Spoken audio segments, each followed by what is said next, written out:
Show me your butthole. Show me your butthole. Oh Lord. Um, this is Big Motor Small Blade episode 10, season 2, right? Something like that. I believe so, yeah. Sure. Make sure you listen to us on Spotify, Apple Podcast, and watch us on YouTube, right? Do all three of them. Spend yes. 3 hours of your day listening to this show 3 times. Exactly. Yeah. You get a different experience on everyone.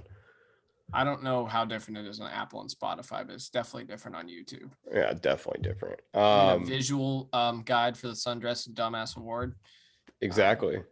In case you were a dumbass or a sundress, you can visually see your face next to it. Yeah, exactly. And don't forget to subscribe. We are 9 as of recording. We have 91 subscribers, which means we are 9 subscribers away from getting Big Motor Small Blade tattoos. Well, let's get to like 104 because about 3 or 4 of those are us. So let's get to 105 first. Nah, we count. Nah, fuck it. Yeah. We count. And make sure you follow us on Instagram, TikTok, and Twitter, and all that fun stuff. Talladega. We came back from Talladega. We survived Talladega. That's one way of putting it. Yeah. Good Lord. It was my first, or your first time at Talladega, my second time at Talladega. Yep. First time getting, I guess, the full Talladega experience. So how'd you do it the last time? You just like roll in the night before and yeah, and I was like not of drinking age. Yeah. I didn't see all the fun shit. And you're with your mother. No offense to Big Motor Mom, but it's a little bit hard to, go full out at Talladega with your mother there. Yeah, you can't exactly drool over the stripper poles on the boulevard with your mother there. Nah, it was wild. That place is something else. It is Mardi Gras for NASCAR. That is the best way to describe it. Yeah, I was I don't know if I was surprised or not by the boulevard. It's pretty much what I expected, but what I expected was batshit. So that's what I got. Yeah. Oh my God. We saw anyone and everyone on there. We saw the garage guys up there. We saw that Kyle Busch is a douchebag guy from Bristol. We saw Matt Collig and Chris Rice. Yeah. We saw a Crochet Dick. We saw Dickie Handlin. Yeah. And you saw a completely sloshed Noah Gragson. God. Yeah, dude. I don't know how Noah Gragson raced on Sunday. He didn't know. There's a reason he was in the back.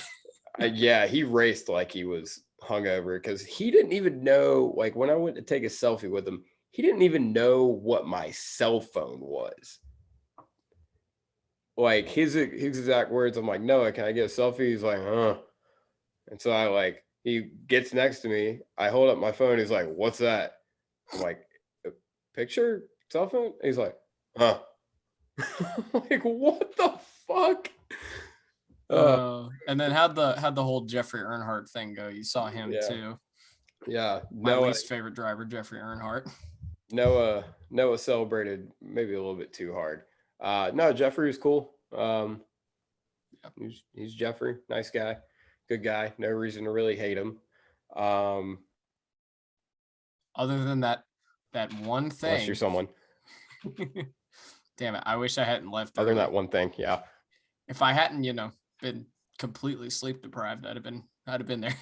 Yeah. We were robbed a bit of the Talladega experience. We were all pretty sleep deprived. Yeah, should have gotten there on Friday and taken a melatonin or a ZQL or something and just slept. Or done some meth. I don't think meth would have put us to sleep. I think it would have done the other thing. Well, I mean, yeah, it would have kept us up. That's true. Yeah. That's true. We did have a pretty fun safari. Saw a lot of cool people, a lot of wild people. Seth almost got in a fight, apparently. I don't know if it would have been much of a fight. I don't think that guy could stand up. But that and his friends were going to hold him back. They were really confused as to why he was trying to fight us. Yeah. Didn't they think they thought you were CNN?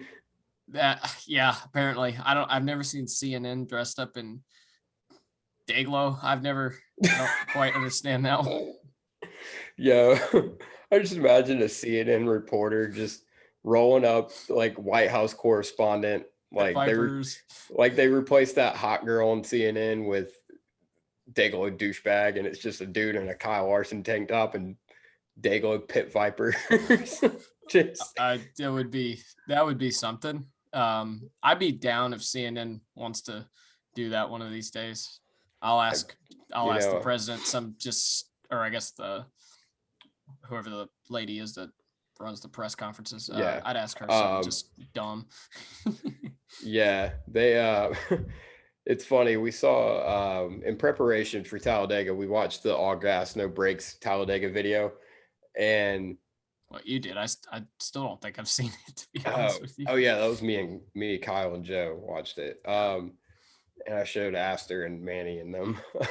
But I watched it, and I like one of the main things in there was like, show me your butthole. And I was like, that is the stupidest thing. I would never. Like, that is the dumbest thing I've ever heard. Like, why is this a thing? And next thing you know, we're on the side of the highway coming home in Georgia, and me and Manny are yelling, show me your butthole on the highway in the middle of the night in Georgia.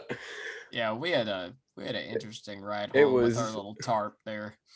God, it was an interesting just weekend in general. I broke a cooler.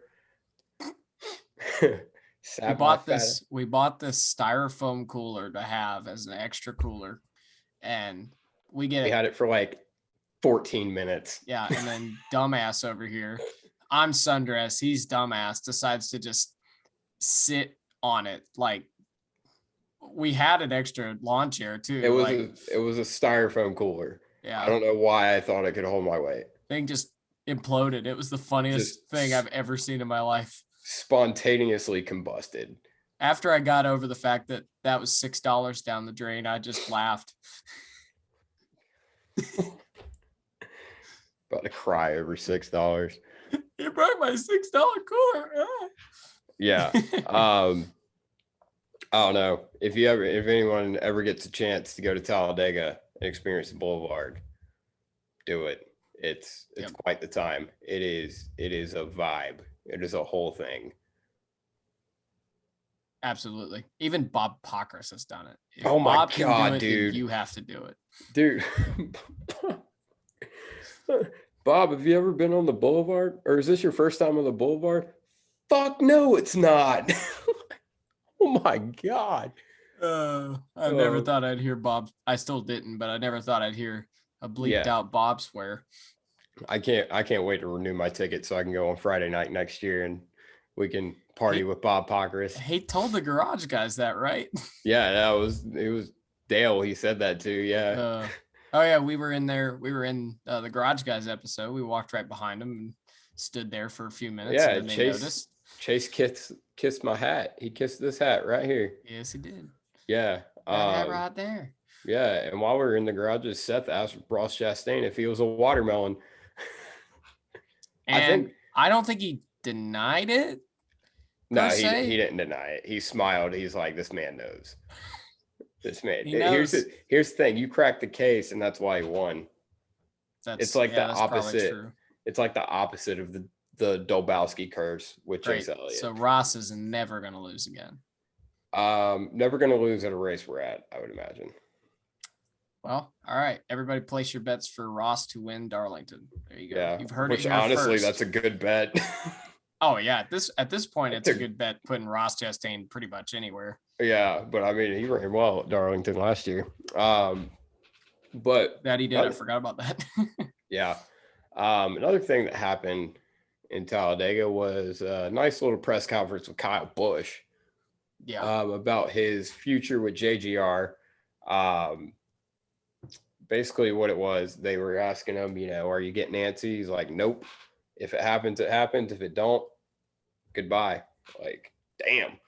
Yeah. I mean, they asked him, when do you want a contract? When do you want to get this settled? Yesterday. And, you might look at this and be like, Kyle just being an asshole or being, over dramatic. But I mean, honestly, dude, He's Kyle Busch, man. He's earned that right. Yep. He's one of the top drivers in the sport, if not the top driver in the sport, and you don't have a contract sign. Like, I don't That know. and he essentially, like, Tony Stewart was on his way out of that team when Kyle joined up. Without Yeah. Kyle, I mean, Hamlin had a few pretty good years. My bad. Hamlin had a few pretty good years in there, but not as nearly as consistently as Kyle did. And realistically, sponsor or not, Joe Gibbs should be writing a blank check for Kyle Busch to stay there. Like, I'm sorry, he genuinely owes him that at this point, I think. And the reason he's even not the reason he's not signed yet is kind of ridiculous, I think. Yeah. Yeah. It was the No. worst way I could have gotten to that point. But yeah, there we go. Yeah. I mean, well, here's the thing. Do they want to re-sign him? I mean, yeah, he's Kyle Busch, but he doesn't have a sponsor right now, and you got Ty Gibbs who's lighting the world on fire. That'd be a mistake. Literally. And yeah, I mean, it would be, but I mean, would you be surprised? I mean, here's the thing about Kyle Busch. Joe could run it out of his own pocket, but also Kyle Busch is probably the most paid driver in NASCAR. He was, I mean, one of them, yeah. Yeah, well, I mean, who else? Him, Kyle Busch, Kevin Harvick, Kurt Busch. Probably not Kurt Busch. I doubt it. I'm I willing doubt to bet. Denny Hamlin had gotten a bidding war with anybody over him. Didn't? Yeah, they did. Don't even like. Trackhouse made the right call, but I don't know. We'll see. I mean, Kurt Busch is one of the top talents in the sport. You're crazy if you think they're wanting a bidding war to get Kurt Busch. In fact, I'm pretty sure that was like known that there was a bidding war to get Kurt. But I was more saying like, Kurt, Kyle, Denny, Kevin, they're all kind of those guys who were around in the, peak of NASCAR when drivers getting paid a whole lot more than what they are now. They're probably getting paid, what I've heard, like a tenth of what they used to get paid. Like these new kids coming up, like Byron and Bell and all these people. Yeah. The only one I know right now, I don't know how it changed, but obviously when Larson got signed, his value was a little lower, obviously, but he only made about $2 million salary last year, I believe. Yeah, we can assume that it's probably a little bit higher than that on average now, but yeah, that's 3-4. Well, yeah, and that's what I'm saying. It's like Kyle Busch is probably, I mean, if you're Kyle Busch, why are you taking a pay cut? You shouldn't have to. Yeah. But honestly, who can afford to pay him? Who Joe Gibbs can. Joe Gibbs can, but say that doesn't happen. Say they say they're close to a deal with a sponsor, but I feel like Kyle would have known that. I feel like, like they said, they're close to, getting some things approved for a sponsor to come in. And I don't feel like Kyle would have made these comments unless he's trying to get some leverage on someone. I think it's entirely possible that Kyle is overrunning Cup full time. It's possible. I don't think it's the most likely thing, but I could definitely see him wanting to be like, hey, I'm in my mid to late 30s. I've accomplished a lot in this section of racing already. I think Kyle wants to win multiple championships down the road. I don't think and honestly, but he's here's the only thing I can think of is he's in a bit of a rut right now. It could do his NASCAR Cup career well, possibly, to go run sports cars or run IndyCar or something for a year or two, come back revitalized, invigorated, come back and win Cup titles. I don't know that that's the way to do it, because I mean, you take a year off, even if you're Kyle Busch and in the Cups, like you're missing so much. I mean, worked pretty well for Kyle Larson. Okay, yeah, that's fair. But I think honestly, I mean, like I was saying, who can pay him? Like, what top team is out there that he can go out there and win championships with? I mean, other than Joe Gibbs Racing. Yeah. Stuart Haas. I mean, Gene Haas will pay whatever. Stuart Haas, I think could be a possibility. Obviously They already Harvick's. let one Kyle slip through their fingers. Yeah. Kyle, I mean, because they're gonna probably need someone to step in after Harvick. So that could be an option. Well, I mean, that's Tony might salivate at the idea of having Kevin and Kyle Busch on a team well, together. that's the thing. I mean, do you hold Ryan Preece back and Kyle Busch replaces Eric Almirola? You may, That's especially if you can get Smithfield on board. If you can get Smithfield on that'd be board, big. that's big. Get Smithfield and Kyle Busch in the 10 car. That'd be huge. Yeah. You could see, I don't know. I'm trying to think who's like a middle tier. I could see maybe a I don't know if Kyle would want to do it, but I could see like a Roush trying to get him. Here's the thing. They couldn't afford Carl Edwards. Yeah, that's true. Yeah, they definitely can't afford Kyle Busch. Here's the thing with Toyota. I think Toyota, if they're smart, I mean, Kyle Busch he's the reason Toyota's where it's at today. Yeah. I mean, he got him their 100%. first win. He's brought him, he lit the world on fire his first year with Gibbs and has been consistently the best driver in Toyota, pretty much. Yeah. I don't Happy Cat trying to start shit. Yeah. I was like, what the hell was that? Yeah, I don't see Toyota letting him go. But yeah. Ultimately, everything that I'm saying is hyperbolic. Well, everything's hyperbolic until it's true. Yeah, I'm just throwing stuff at the wall. Ultimately, Gibbs should pay his man what he's worth. Yeah, they should, but I agree with you. I don't know if they will, or if they want to, but here's another thing. Either way, at the end of this year or then the next year, Gibbs is going to have to make a decision. Do you want Kyle Busch, or you want Christopher Bell, or you want Ty Gibbs? I think that decision's easy. You kick out Christopher Bell. I mean, I kind of hate it for Bell. I don't think he's been terrible, but out of those three, the decision's easy. You want Kyle Busch and Ty Gibbs on the same team. That's the best case scenario for the organization. That's the best case scenario for a guy like Ty Gibbs. Yeah, Kyle Busch is a bit of an asshole, but overall he's matured a whole lot in the past 15 years. And Ty Gibbs is kind of right around where Kyle Busch used to be in a lot of ways. Yeah. And it would be very good for a guy like Ty to have a guy like Kyle around. And I think from everything I've heard, Kyle Busch is Ty Gibbs' hero, basically.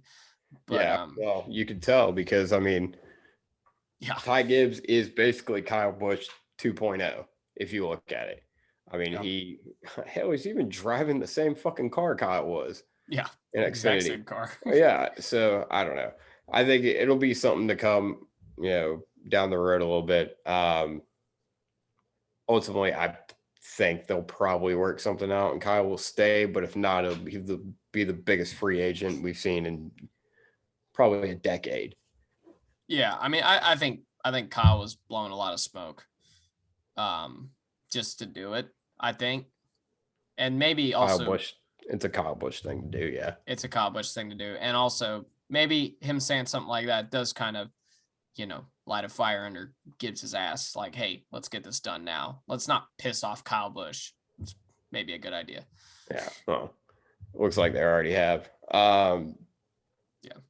But moving on to the Xfinity race, there was no Bushwhacker episode this week just because service at Talladega sucked. Yeah, we weren't going to be able to get it out, so you don't get one. But you get 2 and 1 here. The Xfinity race, it was a Talladega Xfinity race. We saw a big one. We saw Ty Gibbs wreck some people. Did he? Yeah, he calls that wreck on the backstretch with Hemrick and. Okay. I don't remember the Xfinity race. I was inebriated. Yeah, you don't remember Ty Gibbs wrecking and the entire crowd jumping up and cheering? Oh yeah, I do now. Yeah. That's almost as loud as when Jeffrey Earnhardt got second on the last lap. Yeah. Noah Gragson won the race. is what, second win of the year at least. Yeah. Something like that. Second win, 7th of the career. Yep. But the big story. It's now the 3rd time I've seen Noah Gragson win in person. Cool. Jeffrey Earnhardt, obviously the big story. In the number 3 RCR car with Larry Mack as the crew chief.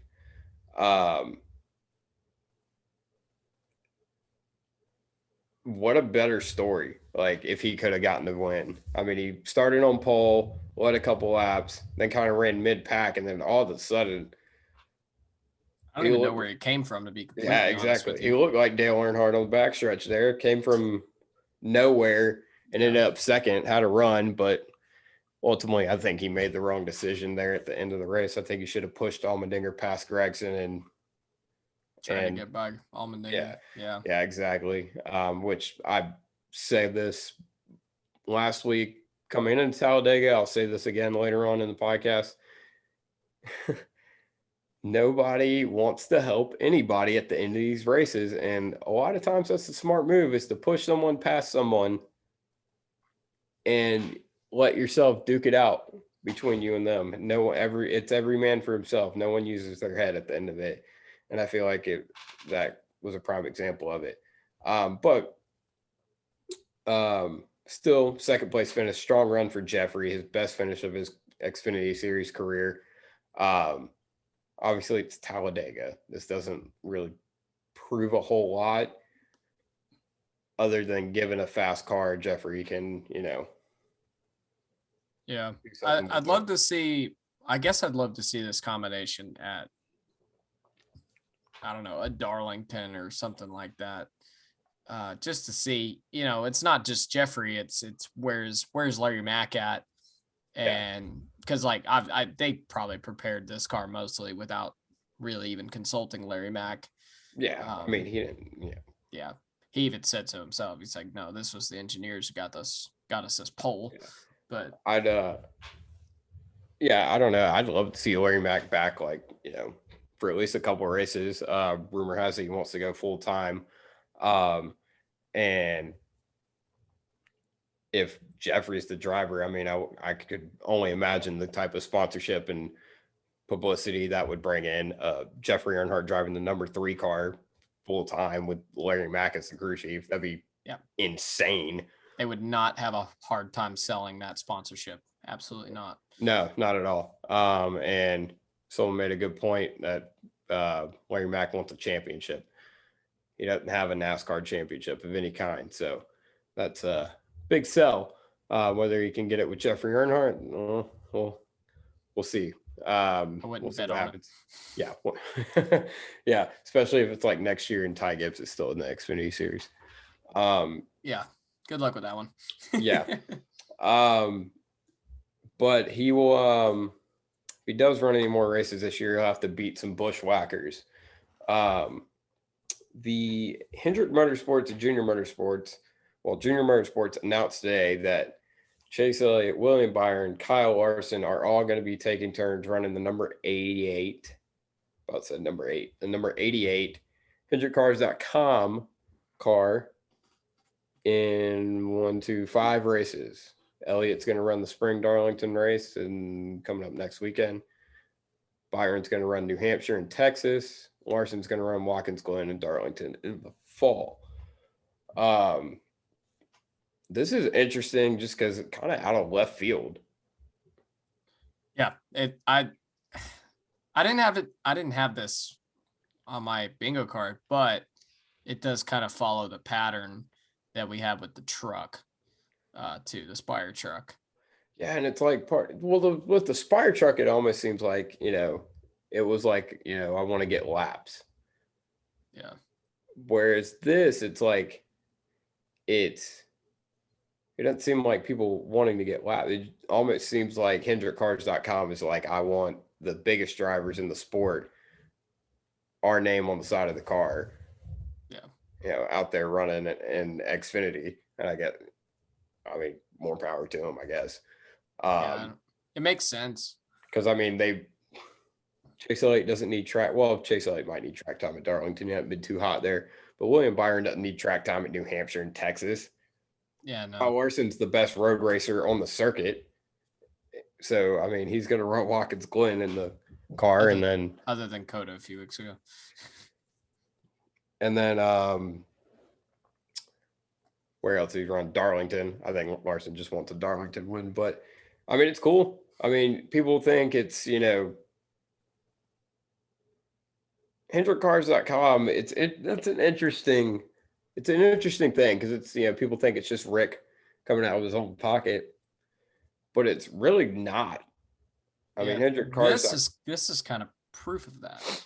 Yeah, exactly. Yeah. They're their own kind of entity in that. I mean, yeah, Rick Hendrick owns it, but also there's like a whole, the company as a whole, like the executives at that at HendrickCars.com made it very clear that they wanted their name on the side of Kyle Larson's car this year. Last year, obviously, it was what it was, and they made it clear coming into this year that they wanted it was there because they wanted it, and now, I mean, they're fielding Xfinity cars with the top drivers. Even before Kyle started rattling off win, they were pissed off they weren't on the car for Charlotte last year for the milestone win. Apparently. Yeah, they got like pissed off. They're like, fuck, we let that get away. All these pictures are going to be out with Metro Tech. Their fault. Yeah, I mean, it is, but I guess Rick sold that sponsorship, and then the executives at the automotive group found out later. I don't really know how all that works, but I don't know about all that. But people were wondering where Bowman fits into all this. Bowman apparently tweeted out, or he did. I saw it. Tweeted, "Stay tuned." Which I have a theory with this. I think that Bowman's going to run Nashville in an Ally 88 car because it's the Ally 400 weekend. And Dale Jr. just announced a partnership with Ally this week. That adds up. Yeah. So if that happens, that'd be dope. Because I'd be there and get to see my boy Lex race. But just can't wait to see Kyle finish second in an Xfinity race at Darlington. It's going to be great. Yeah. And see Chase Elliott win, right? I'm not going to that. Fuck that. Not because of Chase, but that'll be 6 weeks in a row. I'm taking Saturday off. Yeah.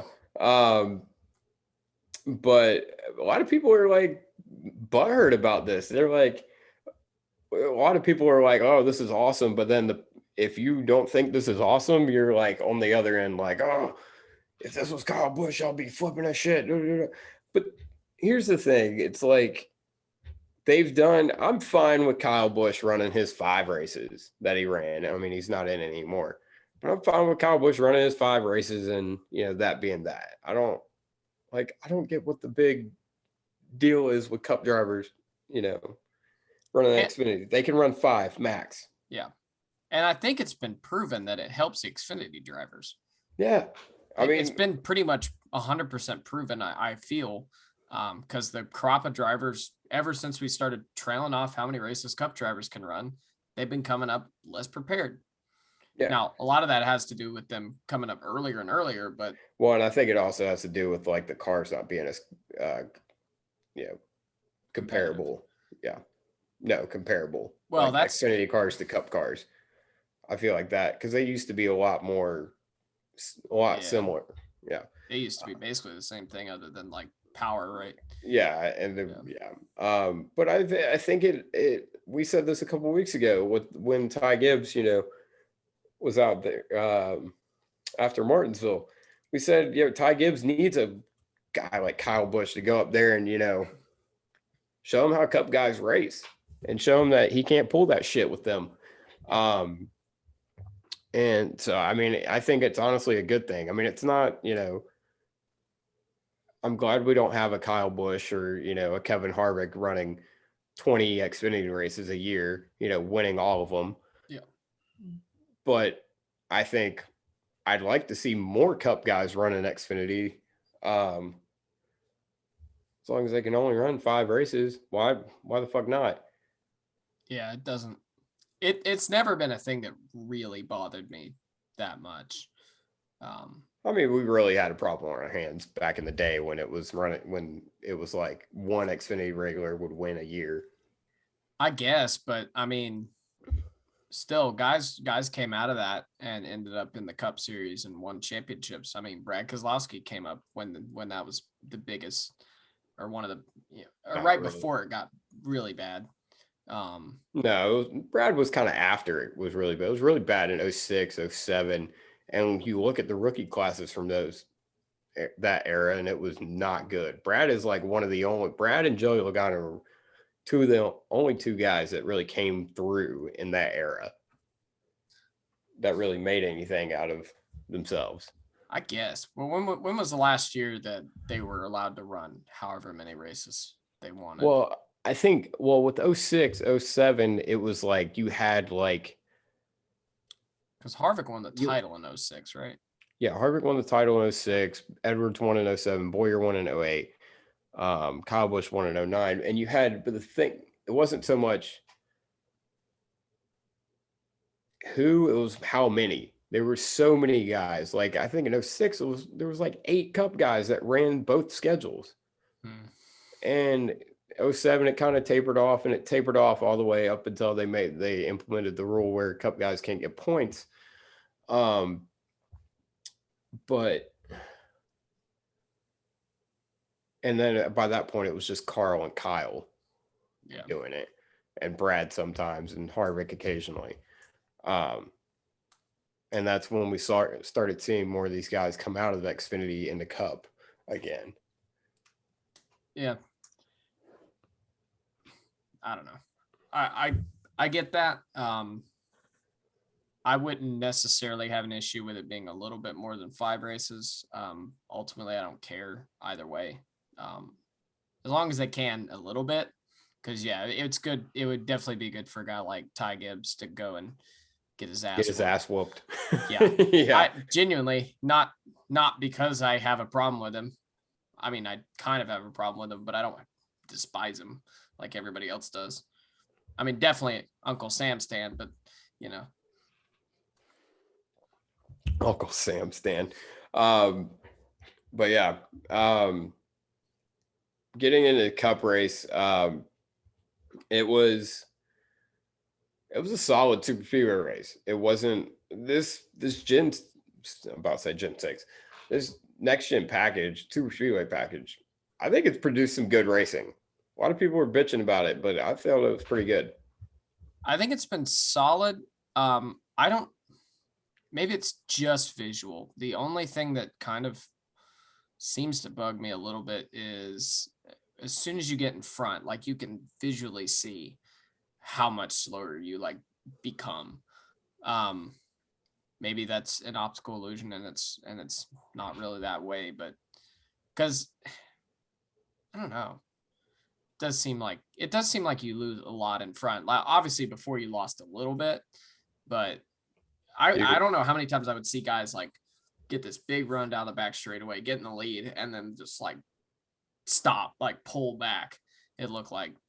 Yeah, I feel like it's a happy medium of what we had back in like 2018, 19, where you couldn't pass the leader, and then like the past couple of years before, or before this year, where the leader was just you were a sitting duck. Yeah, I feel like you're not entirely a sitting duck, but you still kind of are. It took a long time for like a line to emerge when they were side by side, which I thought was kind of cool. But but there was no third lane. You cannot work a third lane at all. Yeah, that was, I hadn't seen that at Talladega in a long time.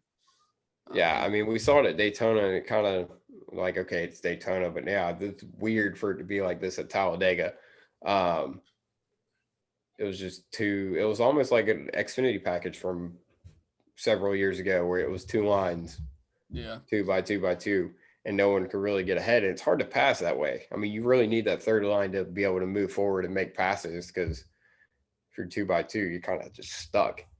It really opens up the leaders. Like with it being 2 lanes, the leaders, or say you're on the bottom leading, they would just kind of group together and just ride it out. As long as you stayed together, you would get there eventually. And the third lane did not come in from a lack of trying. I think Kyle Busch tried it like 4 times, Yeah, I mean, they Never definitely worked. tried it, and it it Yeah. just never materialized. But I think and you also saw if there were a couple guys like the Hendrick guys did, if they got on the bottom, they could pull that bottom lane, and the bottom lane would it'll almost be like it was the Black Lives Matter choo choo train Yeah. around the bottom of the track instead of the top, right? Yeah. Which The is Hendrick cars had some pull for yeah, sure. finally. Yeah. I mean, They finally decided to bring some race cars to the track and not fucking qualifying cars that couldn't drive in a pack. I don't. Yeah, I never understood that. Like, why for so many years? I mean, because it was like they were wrecking. They were so fucking fast, but they kept wrecking. Yeah. Like on their own. Like we saw a couple years ago, Chase Elliott and Dale Jr. just lose it. Yeah. If you got Dale Jr. just losing it at Daytona and Talladega, then you probably missed something there. Yeah, so they finally bring some race cars, and granted they didn't win, but Kyle Larson never left the top 15, which is saying something. Kyle Larson is brain dead when it comes to super speedway racing. He looks like Cody Ware everywhere else. Yeah, Jesus Christ. Yeah, speaking of Cody Ware, motherfucker spun on pit road. Didn't he do that at Daytona, or was that like a year or two ago? I feel like he did somewhat. I'm not trying to shit on BJ. Cody. I know BJ spun on pit road a couple years ago in the 500. Oh yeah, was that the one where he cleaned out Jimmy Johnson? Reddick and Johnson, yeah. Yeah, I think it was Hendrick at that point. Wasn't it? No, it was Reddick in the 31. Oh yeah, forgot Reddick drove the 31. Yeah. Yeah. But no, I feel like Cody did do that somewhere else. Well, he did a big old burnout like he won the race, and then gassed it up and kept on going. And Cody was running like a respectable race. Like he was showing like he was in the pack, doing a good job, and then he got wrecked by his teammate. Yeah, his teammate was like, "I'm gonna push you in 31st, and let's just crash." Yeah, I don't know what I don't know why the fuck David Reagan's even still out there. He's never been great. He's won 2 super speedway races. Fine, but that makes him the GOAT. You know that. I guess he's like a Michael McDowell type. I don't know. I just retire already. I don't understand David Reagan. I mean, he hasn't done ever since he's. Yeah, he had that one really good season in like 2008, and that was like it. Yeah, well, and it's like he's come back a couple times in the Rick Ware cars, and he had a decent run at Daytona one year. But other than that, it hasn't done many smart things. Yeah. So I don't know. And wrecking his teammates probably not at the top of his list. Maybe Rick Ware will be like, all right, fuck you, dude. But Rick Ware cars and wrecking their teammates is kind of a rite of passage, though. Oh yeah, we haven't seen that in a while. Yeah. I'm gonna need you to get up there and wreck your teammate. Why? Because you're in a Rick Ware car. You have to. Yeah, it's like it's classic Talladega fashion. Like Brian, like what was his name? Brian Wingcrest in Talladega Nights. Oh, in Talladega Nights, where Dennett Jr. came on the radio, wreck Cal Naughton Jr. right now. He went up there and wrecked him. I think that's what David Reagan was going for. He pulled a nice Brian Wingcrest on Cody Ware. That was one of the first incidents of the day, as well as Daniel Hemrick blew an engine and absolutely caused a wreck that absolutely destroyed Chase Briscoe. Yeah, I mean, he took a hell of a hit. He and Briscoe, not Briscoe. He and Busher both took a hell of a hit. Yeah. Good to see them get out of the car. I mean, just fine. Luckily we're testing this not luckily, but we are testing the safety of this new car, and so far it's passed. Yeah, I mean, between something like that, a couple of the wrecks that happened at the end of the race, Ross Chastain at Auto Club, we've had some heavy ones so far, and they've all come out good so far. So yeah, good to see. Then the big one happened on a restart of all times. Bubba Wallace won stage one, and then we pitted, and he ended up, I think, third in line on the top. And I guess it's just what it seemed like. It just stacked up, and Bubba got in the back of the 22, and Joey got wrecked and wrecked half the damn field. Yeah, I mean, it kind of came back to that same thing I was talking about. As soon as you got to the front of the line, you kind of stopped. So Truex went from being second in line to in front of the line because Byron got down to the bottom, and I think that's what kind of caused that stack up a little bit. No, I think what it was is Truex was trying to back up to tighten up the top lane so they could get a better push. That's what it seemed like to me. And when he backed up, I mean, there was just nowhere for, everybody's pushing everybody, and rarely do you get three cars bumper to bumper to bumper and it doesn't end up in a wreck. And unfortunately, that's what happened. Joey didn't cause one this time, which is shocking. But took out some good cars. Took out Suarez, led some laps early. Took out, I don't know who else. I don't really care. Took out Ty Dillon. Cool. He was running all right before that, though. I don't remember Ty Dillon being in the race. I'm then again, I don't really remember many people being in the race. But yeah, that was the big one. We didn't really see too many other. I mean, we saw BJ McLeod's tire come off, and then he pitted 74 more times throughout the race. I think every time he came off pit road, we both looked like, yeah, dude. Yeah, it was like, I swear to God, it was every like 5 laps. It was like BJ McLeod, because we were sitting in right there. I think it was like 2. Yeah, it was like we were sitting right past the start finish line. It seemed like every couple laps, it was like BJ McLeod be getting up to speed, coming off pit road. It's like, what the fuck now, dude? Like, y'all having that much trouble keeping your damn tire on? Like, I looked at one point, he was 14 laps down. Why even be still out there 14 laps down? I mean, I guess, well, I mean, to be fair, you're 14 laps down. You get a big one with 15 to go. Yeah, you could gain, a good chunk of spots. So, I mean, fair enough.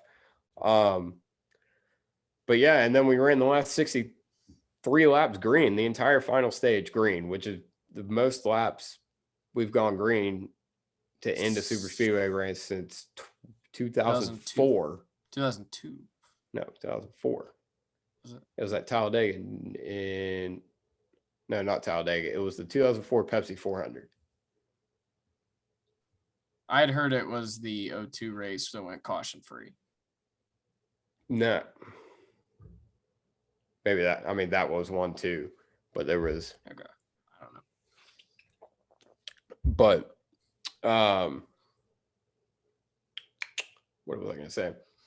Yeah, before we get into the finish, we'll do the Happy Cat Kevin Hart report. Happy. Happers Michael McGee. I don't know where he is. So we'll do it without him. Kevin Harvick, he ran a respectable race. But like he does on most speedways, when it comes time to go, he tends to make the exactly wrong decision. He got in tandem with Ryan Blaney and passed about 17 fucking cars coming from the back of the pack. And then it came time to do that again, and he didn't. He just stayed back there, waited for the wreck that didn't happen. Well, I mean, did happen, but we looked up when he and Ryan Blaney got hooked up. We're like, damn, dude, did he turn a nitro on? Like, what the hell happened? Dude, yeah. I mean, they came from literally 10 car lengths back, entering the tri-oval to halfway through the pack, coming through the middle of 1 and 2. It's like, what the fuck? I mean, it was like when we first saw the 2-car tandem, and like nobody was doing it, and it was all of a sudden 2 guys hooked up and they were past the whole field. But yeah, other than that, I mean, he ended up finishing, I think, 10th or 9th or whatever. But so he survived. But typical Kevin Harvick super speedway race, up there most of the day, and then when it comes time to go at the end, he doesn't do shit. So on to Dover. with that being said, now the finish of the race.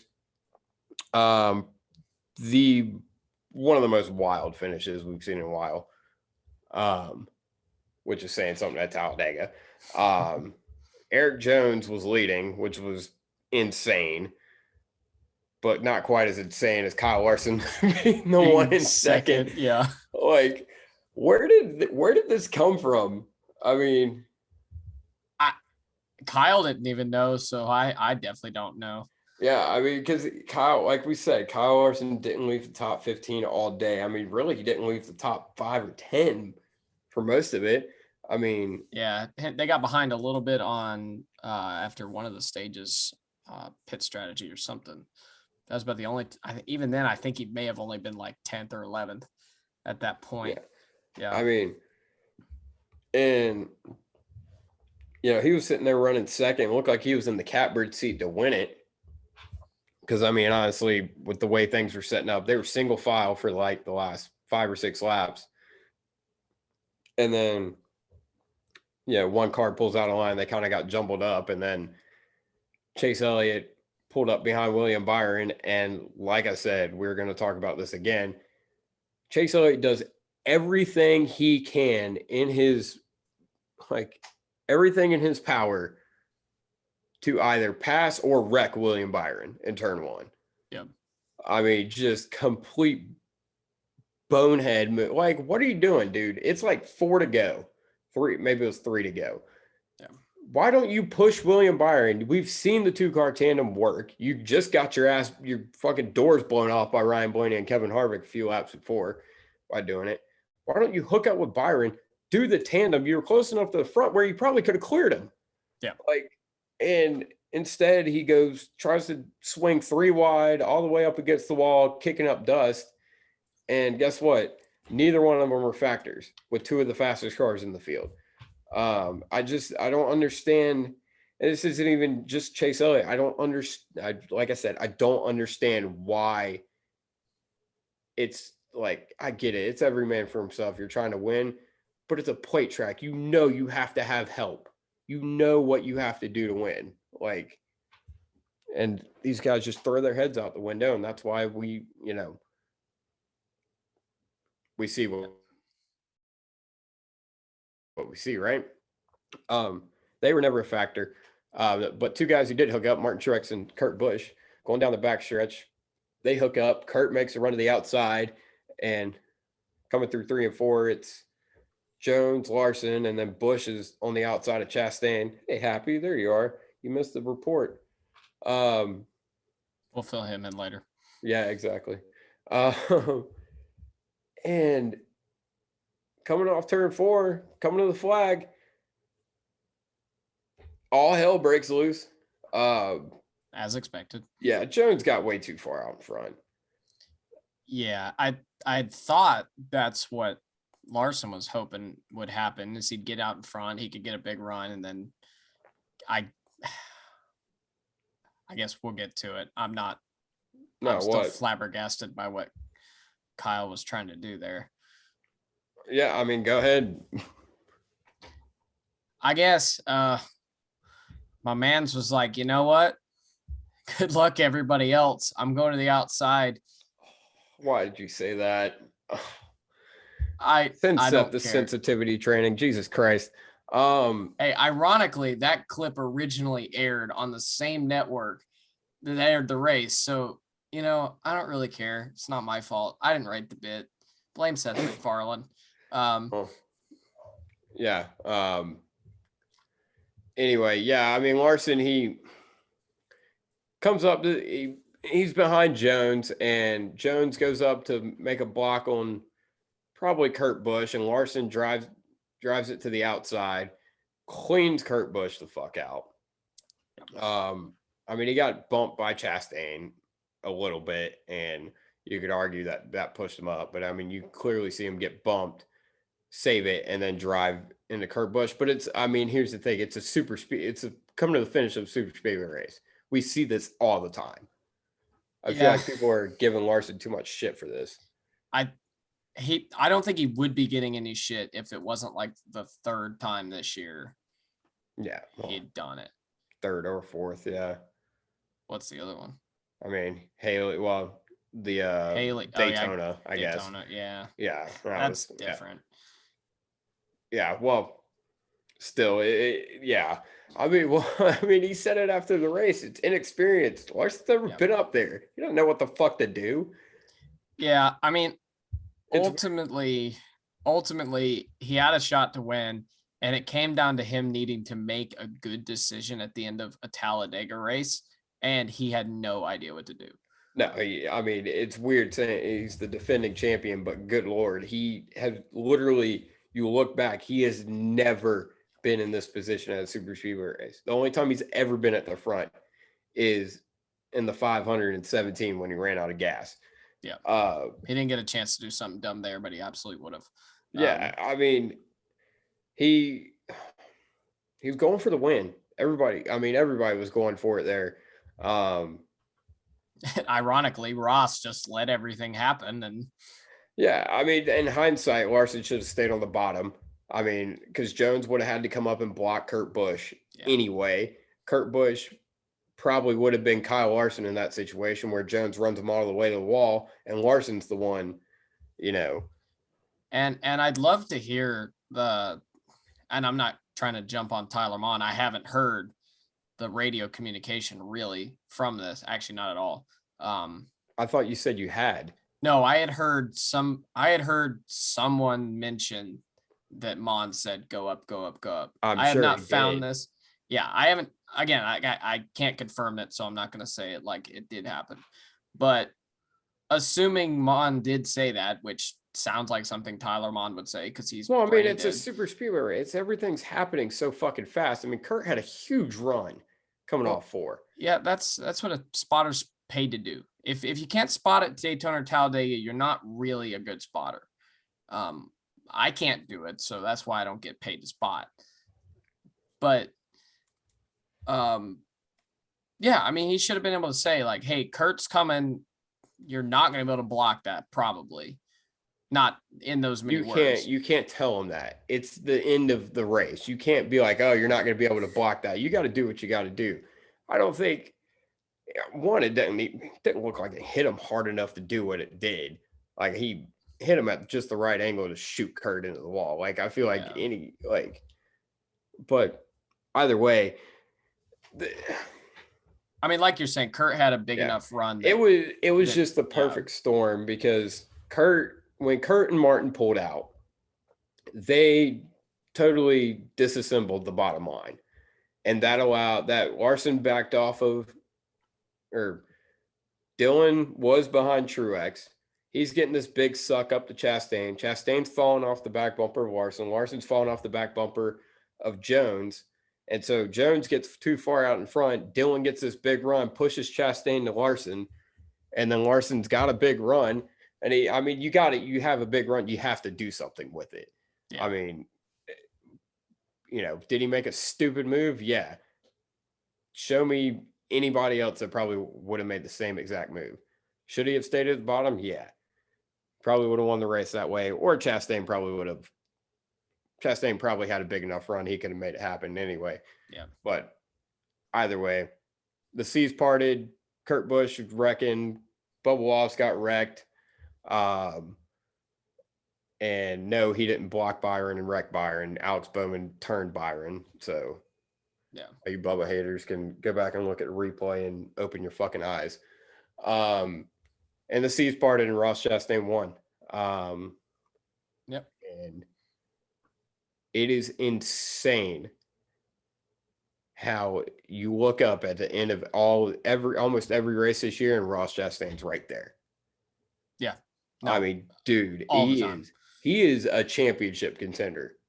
Hands down. Absolutely. Unless something massive happens to that team, they are absolutely on that path. Yeah, I mean, Coda, I mean, granted, he was going to win races this year. He had the best car at Coda there at the end. Absolutely cleaned out Allmendinger with a just completely bonehead douchebag move. And then, the seas parted today and he won. But that still doesn't. they're just so good right now. Yeah, I mean, you take these 2 races out, I still feel like they're championship contenders. Yeah, I mean, of course, and They've been that good. that says a lot about Trackhouse. I mean, what the hell, man? I mean, they're a second-year team. They had an alliance with the RCR this year. They own their own this year now. And I think Justin March said at Victory Lane, he made a joke to one reporter. He was like, yeah, he's like, this cup thing's easier than I thought it would be. But Yeah. I mean, Ross is continuing to win week in and week out. This is the third or fourth time this year we've seen Suarez just lead a substantial number of laps. Coda, he probably had the best car. Probably could have won the race had he not gotten turned by a rookie driver, Corey Taylor, and lost power steering. And then he led a shit ton of laps last week at Bristol Dirt, and then he led some laps today and nearly won California. It's like they are up there every single week. Yeah. And it's just like, where the hell did this come from? I mean, I think we mentioned it a few weeks ago, whatever. Ross himself in a Ganassi car started to show flashes at the end of last year too. And I feel like it's just kind of rolled through. It's like he didn't even change teams, which really realistically he didn't. But yeah, I mean, but we all knew Ross was like talented, but I mean, Trackhouse, like for them to like, yeah, they ran good last year, but they never, let's be honest, they never really had a winning car last year or a car. They didn't have many top 5, top 10 cars last year. They had a couple. Bristol Dirt with Suarez last year. He had a couple other runs where he ran top 10. But this year, I mean, they've come out of the gate and I feel like they're the strongest team right now. yeah, I mean, you could make the argument for Hendrick is probably Hendrick. Yeah. You could make that argument outside of Hendrick. It's Trackhouse. Trackhouse is doing what I thought 2311 would do. The start of their career. Be okay, show some flashes last season, and then come out strong this year. That's what I thought 2311 would do. They have not, but that is exactly what Trackhouse has done.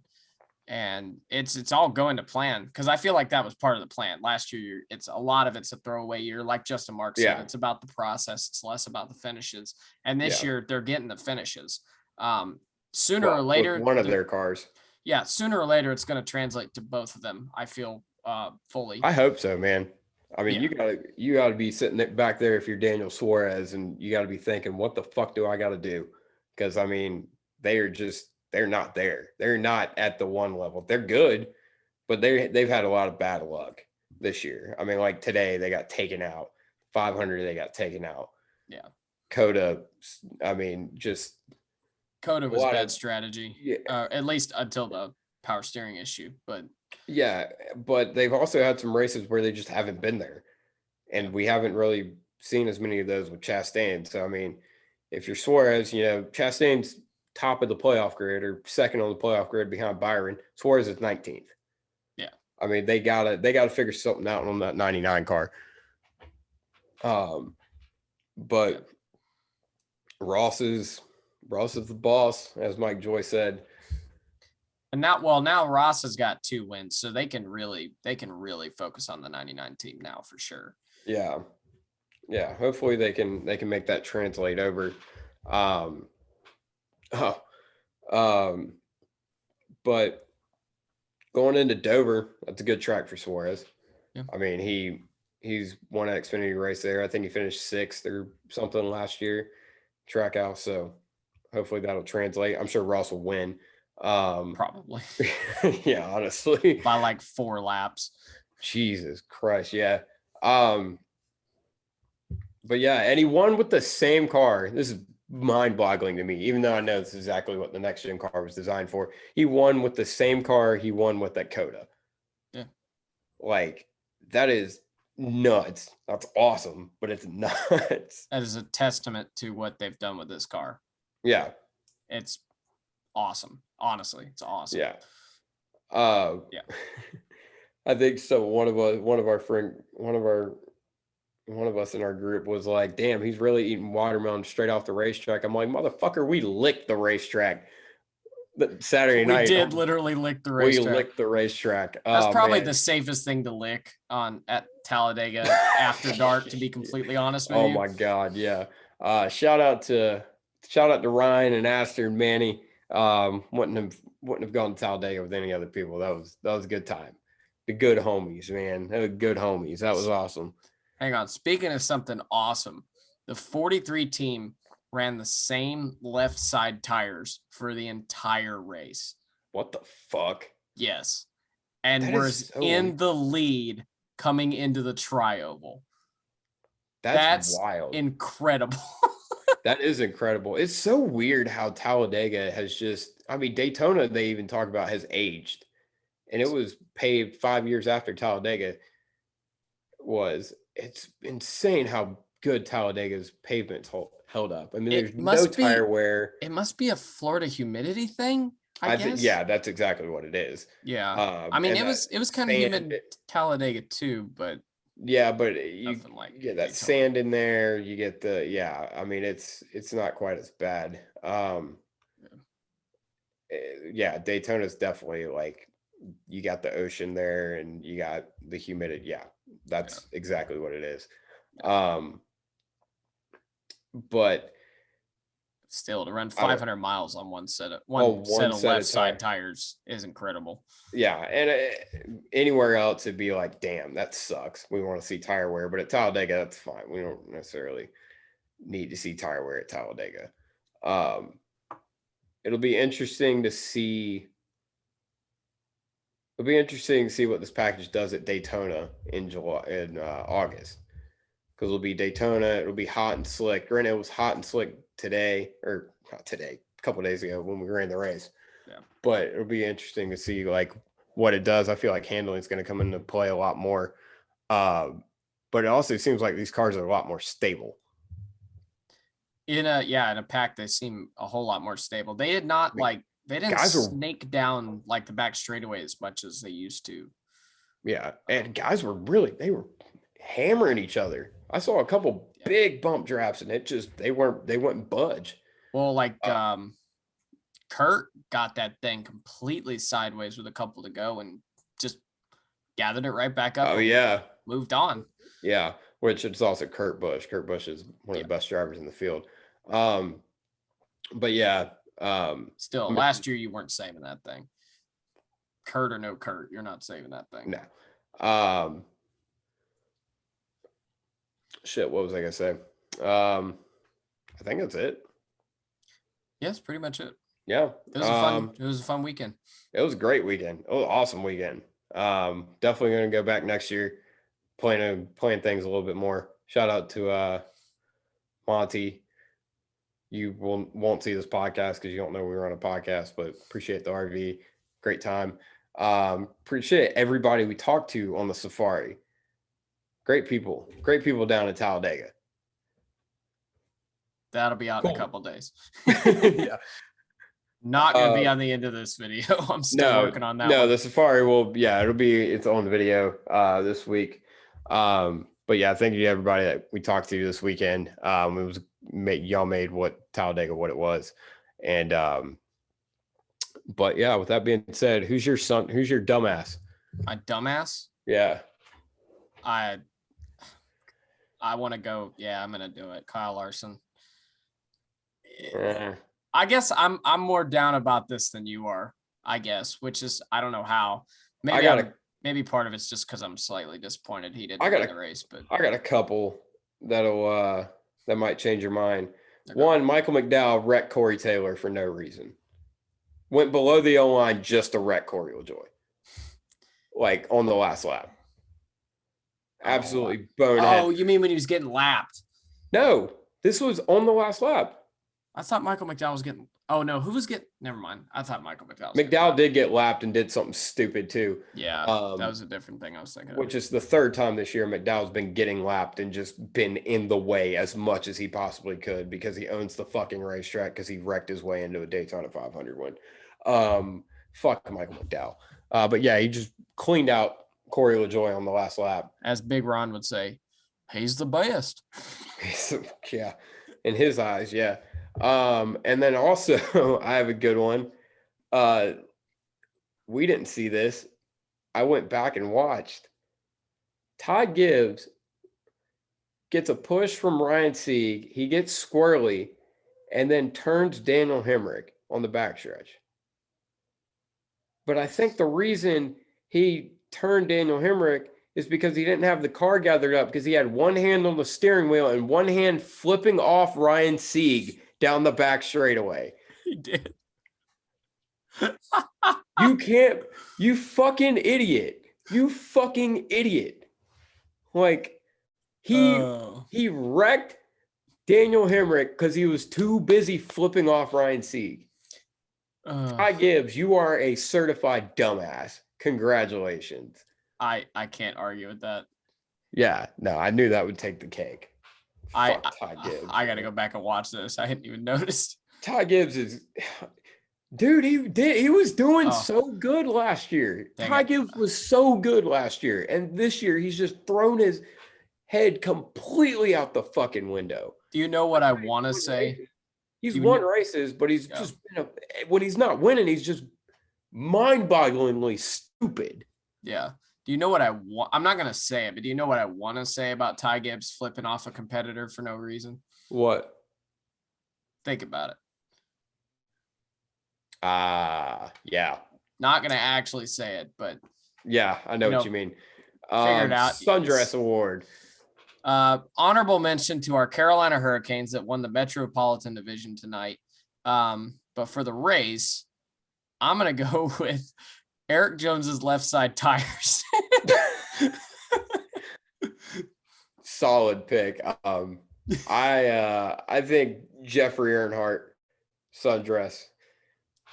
All right, I guess. All right, fine. I still hate Jeffrey Earnhardt. Fine. How about for you? What? Okay, explain to everybody why you hate Jeffrey Earnhardt. Jeffrey Earnhardt robbed Kyle Larson, out of a Southern 500 win, 2018, by spinning out with exactly 20 laps to go, because that's exactly how long it took Kyle Larson's car to come in, and then Chad Johnston, finished it off. But so yeah, he just spun out. He didn't blow a tire. He didn't race somebody. He just spun out. So not a fan. I would love for Jeffrey to personally apologize to me. I mean, Kyle Larson. And I don't think Kyle Larson even remembers this race, but I am still just angry about it. So part of Seth still lives at the 2018. Part of Seth still lives at the 2018 Southern 500. Yeah, I don't think I've ever been more disappointed in my life.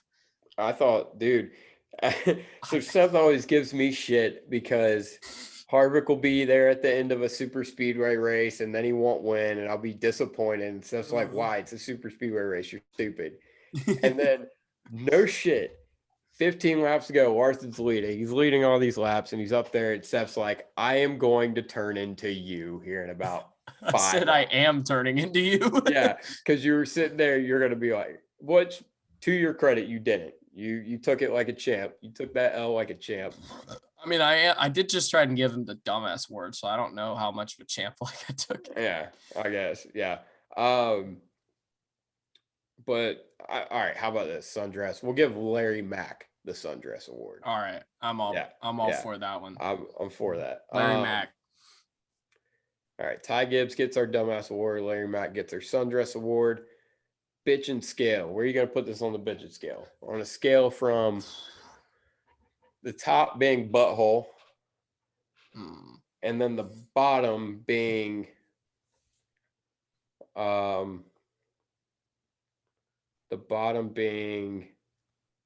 Ty Gibbs wrecking Daniel Hemrick while flipping off Ryan Sieg. Nah. Shouldn't that be the way our bitch and scale works though? Like the bottom is our dumbass recipient.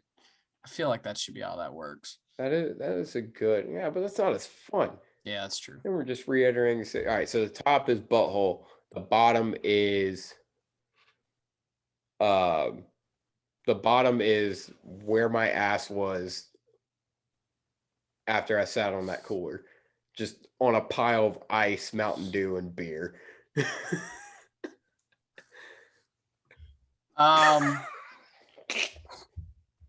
Okay, go ahead. I'm gonna give it a my tongue on the tarmac of the back straightaway.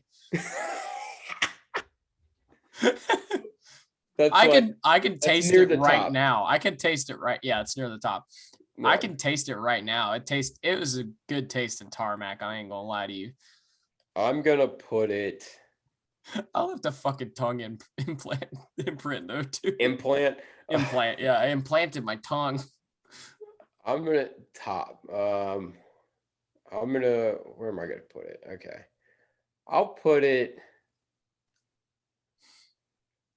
right at where my excitement was when I saw the gecko after the race. The Geico gecko. You were pretty damn excited. I was hype about seeing the Geico gecko. We turned the corner and Buddy goes, "Oh my gecko!" And I was like, "Where?" And he's like, "There." I was like, "Gecko!" Then I turned and I just see the gecko like, yeah, just mindlessly waving. I want to hug the gecko. That's my goal next year at Talladega. I want to party with the Geico gecko on the boulevard.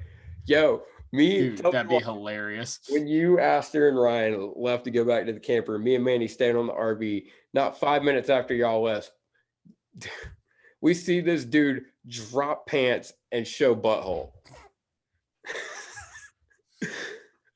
Like, of course you did. All the crazy shit happened after we left. Dude, there's this like stupid hot girl holding this sign that just says, this cardboard sign that says butthole ?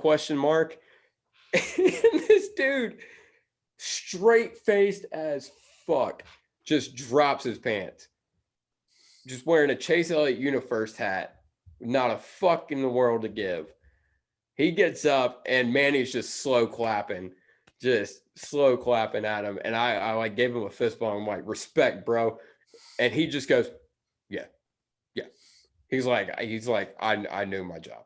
I understood the assignment. He's like, I was not confused by that sign. I understood what to do. Not at all. Talladega is amazing. I love that place. It's so great. I'm glad that you had fun because you didn't want to go to Talladega because you hate super speedway racing and you had a good time. So I had a great time. Yeah. And it was established, as you see on my sign here, in 1969. Nice. But April 20th, 1969. No, I don't think that was it. That'd have been just too perfect, dude. And we got to see Davey Allison's car run around the racetrack. Yeah, I forgot about that. That was cool. That about brought a tear to my eye. That was super cool. Yeah. Picks for Dover. Shit, I picked the wrong guy last week. So hang on, let's go through this. So last week on the pod, first of all, give a shout out to Kyle, who said, quote, Ross Chastain would be a good pick, but I know he won't put himself in a smart position to win the race. So that aged like milk. Kyle I wanted to mention that. Oh my God. I wanted to mention that, forgot about it. I knew there was something I needed to mention this whole time. But yeah, so shout out to Kyle. You almost made a great pick. Should give Kyle our dumbass award for that one. Honorary dumbass award to Kyle Cuthbertson. Anyway, so last week I made the wrong pick. I picked Joey Logano. Turns out I did in fact pick Joey Logano already. Yeah, you picked Joey at Atlanta. Yes. And then I went back, picked Kurt Busch. I forgot to post the picks. I'm sorry, but yes. Buddy picked Bubba Wallace. Yeah, you picked Bubba. So I won by one position. We're deducting me 2 points for. So you only got 1 point for winning. So where are the standings at? You are at 18. I am at 12. Where did I get this separation from? You've won like the past 3 weeks. Oh, okay. Yeah. But now, I don't know who to pick now. Well, dude. Oh wait. Fuck you. You picked the wrong pick, and then you still beat me by a position. And I was doubled over just like Bubba Wallace after that race. When I asked you, where didn't Bubba beat Kurt Busch? You're like, no, he beat him by 1 spot. And I was like, motherfucker. Ironically, yeah, they both wrecked across the line. Bubba had like the best car all race long. And like, just, other than the 5 car. Yeah, glad in- Bubba's all right. Anyway, go ahead. I'm gonna take the obvious pick that I am still within my legal right to use. I'm gonna pick Ross Chastain. God damn it! I was gonna pick Ross Chastain. Son of a bitch. Damn it. Fuck you. You motherfucker. Okay. All right. Who have I used? Oh God, everybody. I've used everybody worth a fuck. I can't use Larson. You could pick like Byron. Despite how close we've been, only one of us has picked the winner of the race this year. Once. Other than and the it was Kyle Clash. Larson. Other than Clash, yeah. Yeah. Who did we pick to win Dover on the picks? Kyle Larson. We did? Pretty Son of a sure. bitch. I don't want to pick Byron. It's a solid pick, and you're kind of almost out of options. Well, you picked it for me, so I don't want to pick it. Okay. You can pick Cody Ware. I don't think knock on wood, I don't think he's gonna beat Ross Chastain. That was what I was banking on, yeah. I have my picks down here. Let's see. I picked Bowman. I picked Larson. Damn, Harvick would have been a good pick. Suarez would have been a great pick too. Reddick's good everywhere. I know you picked him. Bell. Damn I already picked Bell. Yeah, I forgot about that. Motherfucker.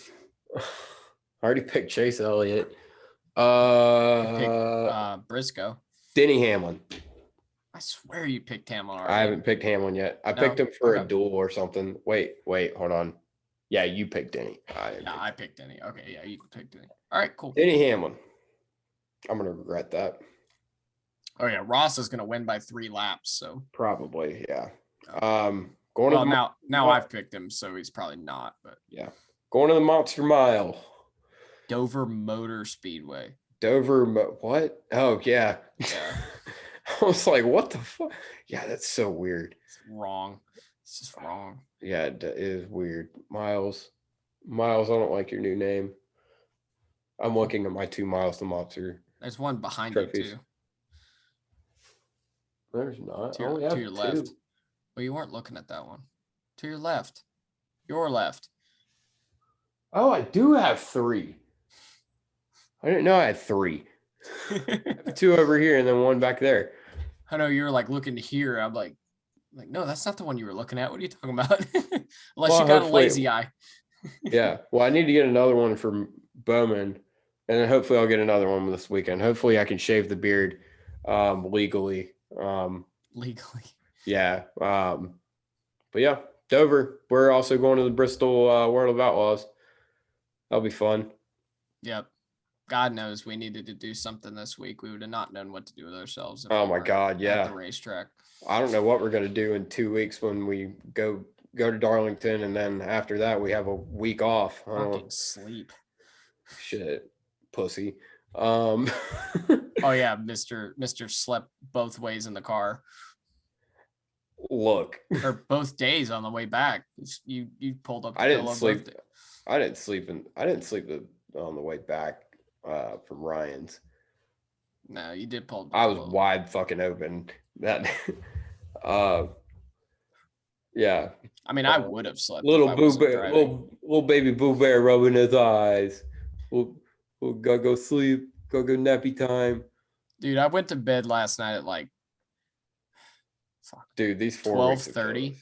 I went to bed at like 12:30 and woke up at I think 10:30. Yeah, I went to bed at 9:30 yesterday and woke up at 8. Yeah. Yeah.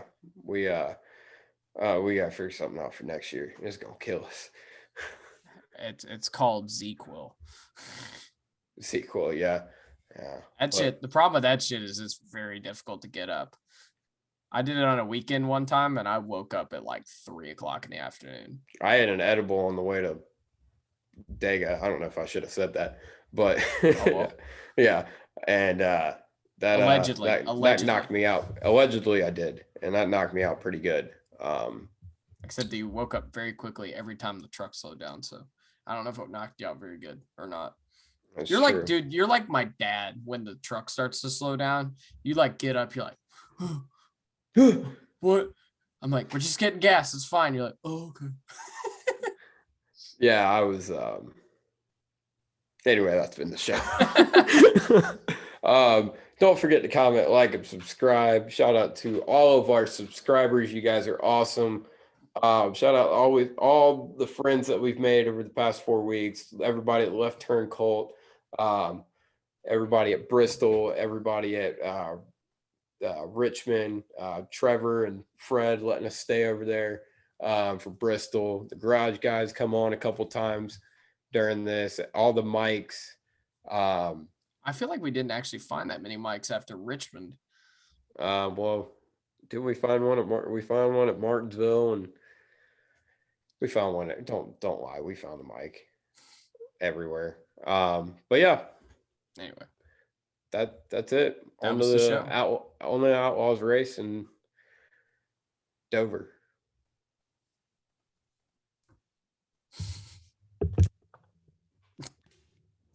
The effect is not as good when he has to pull it out from under his shirt.